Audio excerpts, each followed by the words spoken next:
મિત્રો, તમે ગુજરાતમાં આવેલી અને ભીમ સાથે સંકળાયેલી ઘણી બધી જગ્યાઓ જાણતા હશો. થોડીક જગ્યાની વાત કરીએ તો રાજકોટમાં આવેલી ભીમની થાળી, ત્યારબાદ ચોટીલાના ભીમોરામાં આવેલ ભીમની કાકરી, ભીમોરાની અંદર આવેલું શિવ મંદિર કે જે પાંડવો દ્વારા સ્થાપિત છે, અને આ મંદિરની અંદર રહેલો ઘંટ એની ઉપર ગાંધાર શૈલીમાં લખાણ લખેલું છે, જે ગુજરાત પુરાતત્વ વિભાગ દ્વારા ચકાસણી પણ કરવામાં આવી હતી, પરંતુ તેના પર જે લખાણ લખેલું છે હજી સુધી ઓળખી શકાયું નથી.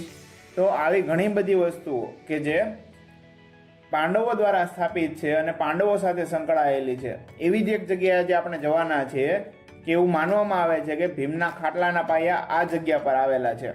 જે આ મિત્રો, તમને સાંભળીને નવાઈ લાગશે કે આ શું કહે છે, પરંતુ મને પણ તમારી જેમ નવાઈ લાગી હતી, પરંતુ જ્યારે અહીં આવીને જોયું ત્યારે લાગ્યું કે ખરેખર આ પાયા જેવા દેખાતા પથ્થરો ખૂબ જ પૌરાણિક છે. તો હું છું આપનો પ્રિય સંજય, અને આજે આપણે આવી ગયા છીએ ભીમના ખાટલાના પાયાના દર્શને. આપણે જે અત્યારે હાજર છીએ તે જગ્યા એટલે કે મીઠી વીરડી ગામ ભાવનગરથી આશરે 43 કિલોમીટર અને નિષ્કલંક મહાદેવના મંદિરથી આશરે 16 કિલોમીટરના અંતરે આવેલ છે. જો મિત્રો તમે પણ પૌરાણિક જગ્યાએ વિઝિટ કરવાના શોખીન હો તો આ જગ્યાએ એકવાર આવવું જોઈએ.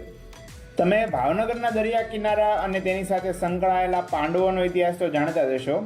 પાંડવોએ પોતાના પર લાગેલા કલંક મટાડવા માટે નિષ્કલંક મહાદેવની સ્થાપના કરી હતી, જે અહીંથી 16 કિલોમીટર જ દૂર છે. ત્યારબાદ નજીકમાં તળાજામાં પાંડવો દ્વારા સ્થાપિત ગોપનાથ મહાદેવ, ત્યારબાદ થોડાક આગળ જઈએ તો દયાળ ગામમાં આવેલું રત્નેશ્વર મહાદેવ મંદિર, જ્યાં દરિયાકાંઠે ગુફાની અંદર શિવલિંગની સ્થાપના કરવામાં આવેલી છે. એવું માનવામાં આવે છે કે આ શિવલિંગ પણ પાંડવો દ્વારા સ્થાપિત છે. આવો તો કેટલો ઇતિહાસ પાંડવો સાથે સંકળાયેલો છે. આ તમામ ઇતિહાસ તમને એટલા માટે જણાવું છું કારણ કે તમામ જગ્યાઓ આ જગ્યાથી ખૂબ જ નજીક આવેલ છે. મિત્રો, આ જગ્યાની જો વાત કરીએ તો તમે ગામમાં પહોંચીને કોઈ પણને પૂછશો તો તમને આ જગ્યાની માહિતી આપી દેશે.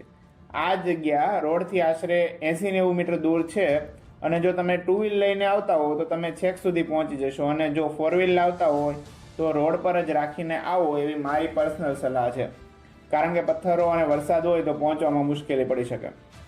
મિત્રો, પથ્થરોમાં બનેલા પાયાની જો વાત કરીએ તો આશરે 20 થી 25 ફૂટ જેટલી લંબાઈ ધરાવે છે, અને અહીંના લોકો દ્વારા એવું કહેવામાં આવ્યું છે કે માત્ર 3 જ પાયા હતા, પરંતુ જ્યારે ખેતર ખેડતા હતા ત્યારે ચોથો પાયો પણ દેખાયો, અને તે પાયા પણ બાકીના 3 પાયાની જેમ આજુબાજુમાંથી માટી હટાવી અને વિઝિબલ કરવામાં આવ્યો.